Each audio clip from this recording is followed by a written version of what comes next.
Bonjour tout le monde, bonjour les amis. En fait, aujourd'hui, je vais essayer de vous parler un ouvrage écrit par une ancienne députée des Antilles françaises, mais également une ancienne garde des Sceaux, en l'occurrence Madame Christiane Taubira, euh, L'esclavage raconté à ma fille. Voilà. C'est un ouvrage intéressant parce que d'abord, pour ceux qui suivent un peu l'actualité, vous n'êtes pas sans savoir que il y a 3 jours, la France a commémoré la journée nationale des mémoires de la traite et de l'esclavage. Alors l'esclavage en question, et d'ailleurs cet esclavage qui fait l'objet de cet ouvrage, c'est d'abord l'esclavage transatlantique. C'est-à-dire l'esclavage effectué par les, les pays, les anciennes puissances esclavagistes européennes, en l'occurrence la France, l'Espagne, le Portugal, l'Angleterre, etc., entre l'Afrique et l'Amérique, et les Amériques. Donc, et cet esclavage-là a eu lieu dans une période très précise. C'est entre le 15e siècle et le 19e siècle. Donc, c'est un esclavage qui s'est étalé pendant presque 4 siècles. Voilà. 4 siècles où des hommes noirs qui habitaient paisiblement dans leur terre noire en Afrique se sont vus arrachés de leur terre d'origine pour être transportés dans un autre continent, à l'autre bout du monde, les Amériques, pour être vendus comme des meubles. Vendus comme des meubles. Pourquoi comme des meubles? Parce qu'effectivement, une fois vendus, ces gens-là perdaient toute humanité. Ils étaient traités comme des biens meubles au même titre qu'un canapé, une voiture ou une machette, en fait. Voilà, donc, et on a vu encore tout le système qui s'était mis en place, pour justement euh, soutenir l'insoutenable, en l'occurrence l'asservissement de l'homme pour des intérêts économiques. On sait très bien que derrière, il y a des intérêts économiques qui motivent un peu, qui est un peu à l'origine, en tout cas qui est à l'origine de ce traitement cruel réservé à ces victimes de l'esclavage pendant cette période précisément. Donc, bien sûr, on sait très bien que l'esclavage n'a pas eu lieu seulement pendant cette période. On connaît aussi l'esclavage transsaharien effectué par ce qu'on appelle communément l'esclavage arabo-musulman. Mais ici, en l'occurrence, Madame Taubira parle de l'esclavage transatlantique effectué par les puissances occidentales. C'est un système, bien sûr, qui a été mis en place clairement par ces pays, ces anciennes puissances ces anciennes puissances esclavagistes qui deviendront par la suite des puissances colonisatrices de ces terres où on a arraché ces esclaves. Alors, on connaît très bien le fameux Code noir qui a été élaboré par Colbert, mais on connaît également le rôle joué par Bonaparte qui, en fait, après l'abolition de l'esclavage, a fini par euh, le réinstaurer. Et on connaît bien le soutien que bénéficiait ce système d'asservissement au sein des milieux, à l'intérieur des milieux, pas seulement étatiques, voilà, mais également dans l'Église également, parce qu'on sait très bien le rôle. D'ailleurs, en tout cas, c'est ce que Christian Taubira a essayé de démontrer dans ce livre, dans le dialogue qu'il a eu, un dialogue qu'il a eu avec sa fille. Il a essayé effectivement de montrer la complicité, mais justement le rôle actif qui a été joué, qui a été joué par l'Église catholique dans l'épanouissement et le développement de ce système, mais également les différents éléments mis à contribution pour justement mieux asservir et créer les conditions pour mieux exploiter les Noirs qu'on arrachait en Afrique, qu'on les amenait en Amérique pour être une force motrice qui allait produire par la suite, en tout cas qu'on allait utiliser dans les champs de canne à sucre, mais également dans différentes activités diverses que les Européens avaient découvert dans le Nouveau Monde en Amérique. Donc en gros, Christian Taubira, à travers cet ouvrage, essaie d'expliquer à sa fille les, les, les, les théories les théories qui sont sous-jacentes à cette traite, hein, qui sont les théories qui sont d'abord le racisme, mais également les théories suprématistes incarnées par certains blancs.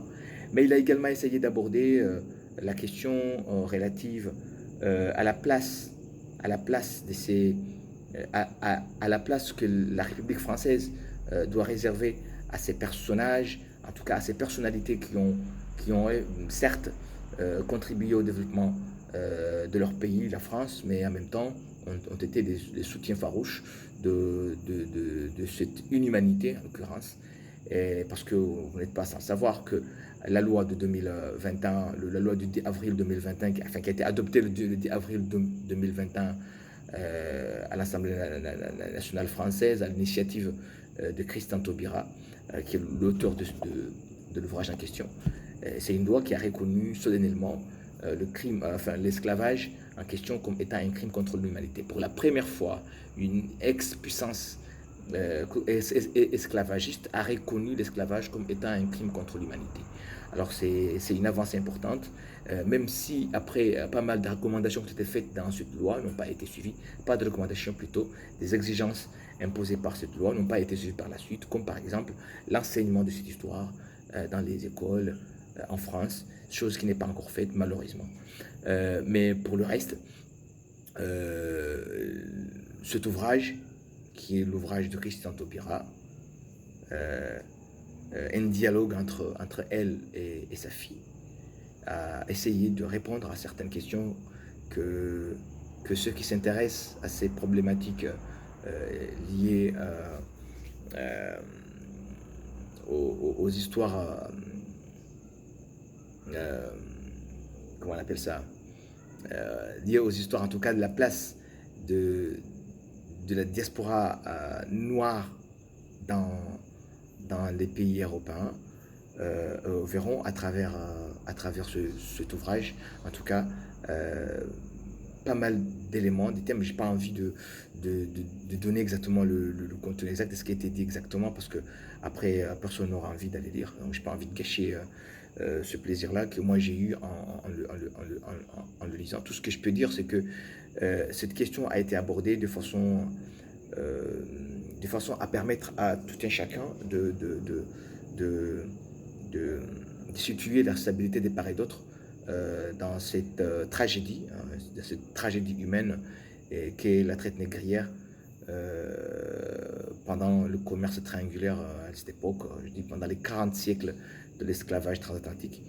Et il permet également de répondre à certaines questions que nous nous posons aujourd'hui sur la place de ces figures-là, sur la place de ces personnalités-là, comme Colbert, comme Bonaparte, comme d'autres, qui aujourd'hui sont considérés comme étant des acteurs importants dans la construction qui ont joué, comme étant des figures importantes en France, mais qui au fait restent tout de même des grands esclavagistes, des gens qui ont propagé des idées suprématistes et qui croyaient que malgré la déclaration du droit de l'homme et du citoyen de 1789, on continuait à considérer le noir comme étant un bien meuble et pas comme un individu, et comme une personne qui a une âme, au même titre qu'un blanc. Voilà. Donc en gros, on voit un peu le paradoxe entre le fait de... On a vu un peu la polémique récemment sur le bicentenaire de Bonaparte, où on a vu le président français Emmanuel Macron faire un discours, alors que quelques jours plus tard, avec la journée nationale pour les mémoires de la traite et de l'esclavage, il a refusé de faire un discours. Donc pas mal de gens se sont posé des questions, comment on peut rendre hommage à Bonaparte, qui lui-même est un grand esclavagiste, et ça même prendre la peine, enfin rendre hommage à Bonaparte avec un discours, et ne pas le faire avec le jour où il était censé en tout cas rendre hommage, que nous sommes censés, la République française est censée rendre hommage, faire un hommage républicain aux victimes de la traite et de l'esclavage négrier.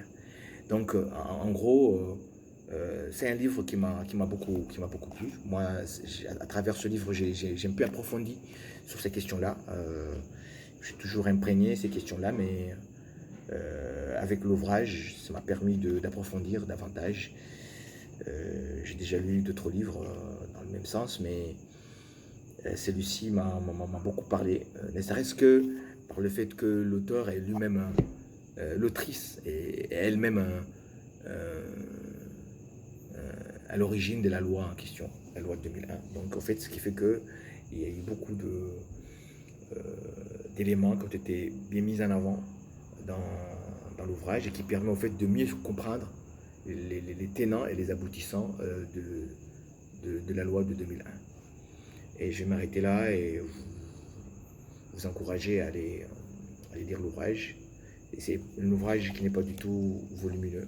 Il est à peu près 160, 170 pages. Donc en fait, on peut le finir au bout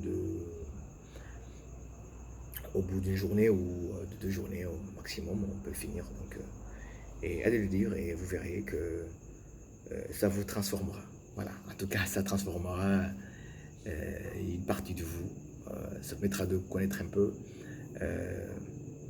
la place de la question noire dans le débat actuel, en tout cas le débat en cours dans un pays comme la France. Je vous remercie.